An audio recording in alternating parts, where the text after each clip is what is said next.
চলে যাচ্ছি কুচবিহার। এই গাড়িতে, এটা হলো সরকারি বাস, একদম আমাদের বাড়ির থেকে গাড়িতে উঠলে একদম কুচবিহারি বাস স্ট্যান্ডে নামিয়ে দেয় একদম সরাসরি। এটা খুব সুন্দর সরকারি সুবিধা, সুন্দর, খুব কাছের গাড়ি। এটা আমাদের রাজ্য সরকারের দেওয়া। এটা জলদাপাড়া বা শালকুমার থেকে একদম কুচবিহার সরাসরি।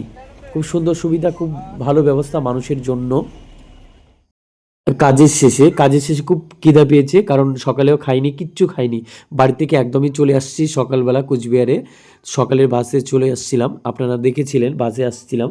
তো এবারে আমি একটা হোটেলে ঢুকে বিরিয়ানির অর্ডার করলাম, বা এখানে বিরিয়ানি খাচ্ছি। তো যাই হোক, হোটেলটা খুব সুন্দর, দেখতে খুব সুন্দর। ততক্ষণে আমি খাওয়াটা সেরে নিই। আপনারা ভালো থাকুন, সুস্থ থাকুন। বিরিয়ানিটা যতটা যতটা দেখতে সুন্দর, বা হোটেলটা দেখতে যতটা সুন্দর, খেতে কিন্তু ততটা টেস্টি হয়নি। তারপরে কুচবিহারের কাজ এবং খাওয়া দাওয়া সেরে চলে আসলাম অঞ্চলে আমাদের কাগজপত্র প্রধানের কাছে জমা করার ডেট ছিল। আজকে চলে আসছি, কারণ একটাই, এখানে যে আমাদের প্রধান রয়েছে, প্রধান কোনো কাজ দিতে পারছে না। সেই জন্য কিন্তু গ্রামের মানুষ আজকে জড়ো হয়ে গেছি। বিরুদ্ধে আমরা কাগজপত্র জমা করতে আসি, অবিলম্বে আমাদের কাজ দেওয়া দরকার। সেই বিষয়ে কিন্তু আজকে আসলাম।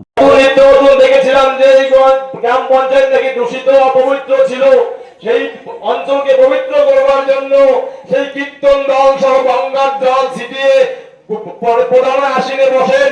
তারপরে তারা কি এমন বললেন যে আজকে এই গ্রামের সাধারণ লোকরা, আজকে সাধারণ জনগণের 9 দফা দাবি নিয়ে আসছে, সেই 9 দফা দাবির সঠিক জবাব তারা দিতে পারছেন না।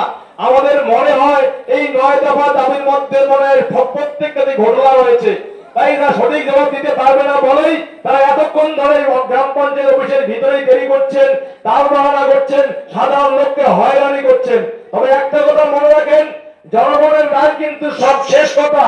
জনগণ যদি একবার ক্ষিপ্ত হয়ে যায়, আপনাদের কিন্তু এই গ্রাম পঞ্চায়েত অফিসেই পৌঁছে মরতে হবে। আমরা